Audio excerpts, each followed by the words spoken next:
So speaking of things, of not resolving it in a realistic manner, freaking Joe Biden decided to wake up one morning and pull out of Afghanistan. Yeah, we're back here on that debacle because we can't let this go, folks. And it's not going to be let go because Al-Qaeda is surging again nearly a year after Biden's Afghanistan withdrawal. They're back, folks. Just lovely, right? And not only are they back, but they're back with military grade weapons in terms of American weapons, American machinery. We handed them billions of dollars of equipment. We didn't just hand it to them. We actually just gave it to them on a silver platter. There's been videos of them trying to fly our Black Hawk helicopters and utilize our equipment. But you got this idiot in office that is trying to do the right thing. And I put that in air quotes for who's listening because it's never the right thing. It's only the wrong thing with this guy. This guy literally hasn't implemented one good thing. Now, there's going to be those people in the comments who, oh, well, he did this tiny thing. Look at all the big picture things. Immigration, the economy, our foreign policy, our domestic policy. Not a good thing. None of it is good. Well, look, he's enacting executive action on climate change, just sending out billions of dollars. That's not going to fix a damn thing. We've seen this time and time again from the Democrat Party, as well as Republican Party. These politicians just want to spend your damn money rather than actual resolving issues. It's going in somebody's pocket. We need to find out and do a little paper trail here on where it's all going, because I'm telling you, it's not going to fixing the solution. That's for damn sure. The Islamic extremist group Al-Qaeda is surging again, thanks in part to the Taliban's takeover of Afghanistan. Who could have thought? Who could have thought this would have happened? I know, shocking. We got lame people like myself, the lay Americans, right? We are patriots. We're American patriots here on the Bald Brad Show. But look, I'm not a PhD. I'm not a politician. I'm not the President of the United States. I'm not the Secretary of Defense. I'm not a military person. I love the military, hence the flag on the hat. Total supporter. You don't have to be a genius to know that this would have happened if you would have pulled out. We've been told by decades by our own military personnel, advisors, if you do this, it's going to happen. Okay. If Trump would have done it, this is what would have happened. I think there was a right way to pull out, and I think there's a wrong way to pull out. This is what happens when you do it the wrong way. On Tuesday, Voice of America reported that Al-Qaeda is now better positioned than the Islamic State to spread propaganda and recruit members since President Joe Biden withdrew American troops from the country in 2021. This was according to the United Nations report. The report released on July 15 claims that the high-ranking Al-Qaeda officials are bolstered by the Taliban's dominance in a Middle Eastern nation. Quote, Al-Qaeda senior leadership enjoyed a more settled period in early 2022. This came again from the UN. You had Al-Zawahiri issuing a video message that provided almost current proof of life. Member states, not the Al-Zawahiri's apparent increased comfort and ability to communicate had coincided with the Taliban's takeover of Afghanistan and coincided of power of key Al-Qaeda allies within their de facto administration. However, the UN also speculates that for now, Al-Qaeda does not present a global threat. Look, I'm not a big fan of the UN. I think they're just a committee that sits there and likes to crap and dump on America while they take our money.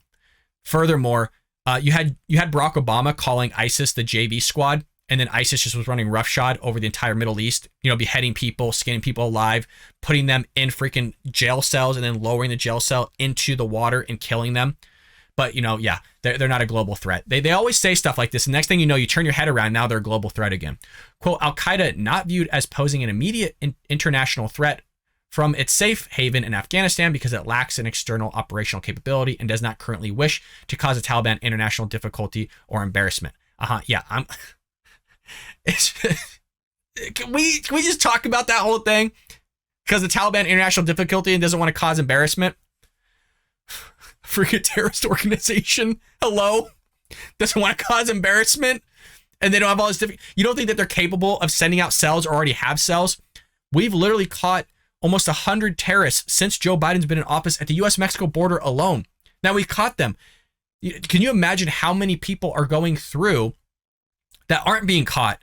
We have drug smugglers, MS-13 gang members, you have sex traffickers, you have the drug cartel, you have all your terrorists pouring through our border. You're telling me not a few of them might have seeped through because of Joe Biden's border policy, and you're going to tell us that they don't have any external operational capability? I'm sorry, I just don't believe that one bit. Still, though, the group is able to expand its recruiting and communications ability. The international context is favorable to Al-Qaeda, which it intends to be recognized again as a leader of global jihad. Quote, Al-Qaeda propaganda is now better developed to compete with ISIL as a key actor in inspiring the international threat environment, and it may ultimately become a greater source of direct threat, all thanks to Joe Biden. So let's remember this. When Al-Qaeda comes out and attacks one of our allies or attacks the United States, we know where to start in terms of blame. It starts with the Democrat Party. It starts with Joe Biden. It is also noted that the Islamic State has suffered a rapid succession of leadership losses since October 2019, with as an yet unknown impact on its operational health. In August 2021, President Biden withdrew U.S. troops from Afghanistan. After more than 20 years of fighting, with 3 days, the Taliban took over the nation after an Afghan government fell. Again, 3 days. I mean, this is so obvious of what would have happened. And when you get a guy that's trying to appease to somebody, this is what takes place. Biden claimed that intelligence officials did not know that the Taliban would take over as quickly as it did. Honestly, does anybody here at the Bald Brad Show really believe that? Does anybody really believe that? Let me know in the comments. If you're a believer of that statement, Biden claimed that intelligence officials did not know that the Taliban would take over as quickly as it did. Let me know in the comments if you believe that statement, because that to me is BS right there. No way you're telling me the greatest, most dominant power in all of human history, the best intelligence people on the face of the planet, did not know that this would happen. When we're sitting here at the show in a freaking closet and we're telling you that it could happen without the intelligence, without all that stuff, just going, hey, you guys said this for the last 20 years that something like this would happen. You said it'd be under a week. All these things. It's like, how are we able to do this? And you have the freaking president of the United States and the intelligence committee saying, oh, well, we didn't know. I just don't believe it. Don't believe it one bit. I think they knew and they still did it anyways. One expert at the American Enterprise Institute told VOA News that Al-Qaeda's leadership is just as experienced as Osama bin Laden and previous terrorists who directed the 9/11 attacks. See the contradictions that are taking place here? On one end, they're like, they're not posing really an existential threat. They're not really going to come here. They don't want to embarrass themselves and all these things. Oh, and by the way, their leadership is just as experienced as Osama bin Laden. They probably have the capabilities of doing something similar to 9/11. Hey, they're not going to do it. It's so stupid. It's all so stupid. And especially you got a guy that's literally stupid leading this country on all fronts right into the ground. And now you got freaking the guys here, terrorist organization being beholden, while at the same time, Joe Biden's trying to implement back and put back in place the Iran nuclear deal. You guys feel safer? I don't. That's for sure. Now, sources from the National Security Council recently told NBC News that Biden administration's goal is to avoid doing anything stupid before, during, and after the August anniversary. You think that's going to be possible?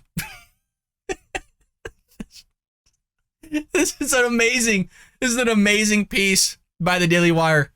And I'm not hounding the Daily Wire.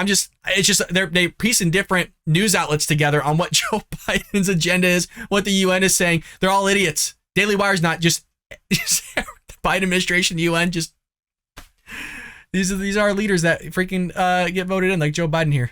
As the 1-year mark approaches, officials across the administration have searched and filtered through calendars of all top officials to weed out any events or engagements that could be misconstrued as tone deaf about the botched foreign policy strategy, according to NBC News.